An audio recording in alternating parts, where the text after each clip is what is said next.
20 सालनि जी उमिरि, जिस्म जे सफ़र जी शुरूआति। दोस्तों, सिहत जा मोती में भलीकार। 20 जी उमिरि ॼण त ज़िंदगी जो नओं शहर, जिते जज़्बा ज़ोर में, ख़्वाहिशूं हज़ार ऐं जिस्म तवानाई सां भरियल हूंदो आहे। हिन दौर खे घणा माण्हू रुगो मस्ती ऐं आज़ादीअ जी उमिरि सम्झनि था, पर हक़ीक़त में ही जिस्मानी, ज़हनी ऐं हार्मोनी तब्दीलीअ जो ॻुझा राज़ लिकाईंदड़ दौर आहे। 20 जी शुरूआती सालनि में जिस्म पंहिंजे उरूज ते हूंदो आहे। मसल्स मज़बूत, हॾा सख़्त, दिलि जो धड़कण बिल्कुलु सही ऐं तवानाई बेमिसाल हूंदी आहे। मेटाबॉलिज़म यानी जिस्म जे ख़ोराक खे तवानाई में तब्दील करण जी सलाहियत सभिनी उमिरियुनि जी भेट में हिन उमिरि जे हिसे में तेज़ हूंदी आहे। इन करे खाधे पीते ते घणो ध्यानु न ॾिनो वञे थो, पर यादि रखो, हीउ दौर आदतुनि जो बुनियादु विझण वारो दौर हूंदो आहे। हिन दौर में हार्मोनिक सिस्टम बि पूरा रंग ॾेखारे थो। मर्दनि लाइ टेस्टोस्टेरोन जी सतह तमामु घणी हूंदी आहे, जंहिंसां जिस्म जी जोड़जक, मसल्स ऐं जिनसी सिहत मज़बूत थिए थी। औरतुनि लाइ ईस्ट्रोजन ऐं प्रोजेस्टेरोन जो बैलेंस ज़रख़ेज़ सलाहियतनि, चमड़ीअ जी चमक ऐं मिज़ाज में तवानाई पैदा करे थो।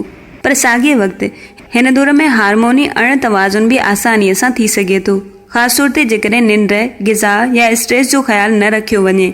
20 वारी उमिरि में चमड़ी बि जवानीअ जी चमक सां भरियल हूंदी आहे, पर जेकॾहिं सिज जी तपश खां बचाव न कयो वञे या पाणीअ जी घटिताई कई वञे त वक़्त खां अॻु उमिरि जा निशान ज़ाहिर थी सघनि था। वार बि हिन उमिरि में पंहिंजी बहितरीन हालत में हूंदा आहिनि, पर मुसलसल स्टाइलिंग, केमिकल्स या डाइटिंग जे करे वक़्त खां अॻु कमज़ोर थियण लॻनि था। जज़्बाती तब्दीलियूं बि हिन उमिरि जो अहम हिसो आहिनि। हिते दिमाग़ जो फ्रंटल लोब, जेको फ़ैसिला करण, सिधी राह चूंडण ऐं ज़िम्मेवारी क़बूलण लाइ ज़रूरी आहे, अञा मुकमल तरक़ीअ जे मरहले में हूंदो आहे। इन करे कॾहिं कॾहिं जल्दबाज़ी, जज़्बाती फ़ैसिला या गैर यकीनी तजुर्बो बि आम हूंदो आहे। उन सां गॾु हीउ उहो दौर आहे जिते निंड खे घटि सम्झो वेंदो आहे। पार्टियूं, मोबाइल, रातियूं जागण। पर हिकु ॻाल्हि ज़हन में रखणु घुरिजे त हिन उमिरि में निंड जो मयारी मुस्तक़बिल जे दिमाग़ी हार्मोनी सिहत जो बुनियादु विझंदो आहे। रोज़ानो घटि निंड डिप्रेशन, एंज़ाइटी ऐं हार्मोनल इम्बेलेंस जो कारण बणिजी सघे थो।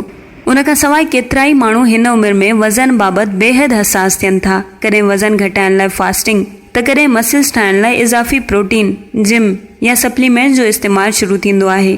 पर हक़ीक़त उहा आहे त हिन दौर में मुतवाज़िन ग़िज़ा, फिज़िकल एक्टिविटी या ज़हनी सुकून सभ खां वधीक अहम आहिनि। साथियो, 20 जी उमिरि कंहिं फ़िल्म जे ट्रेलर वांगुरु आहे, ख़ूबसूरत, मुतहरिक पर तेज़। हीउ उहो वक़्तु आहे जिते असांजे नंढड़ियुनि आदतुनि मां मुस्तक़बिल जी सिहत ठहे थी। अचो त पंहिंजे जिस्म जे ॻाल्हियुनि खे ॿुधणु सिखूं, पंहिंजे दिलि जी धड़कन सां हम आहंग थियूं ऐं पंहिंजे जवानीअ खे सिर्फ़ु ॾिसण लाइ न, पर सम्झण लाइ ज़िंदा रखूं। सदाईं गॾु।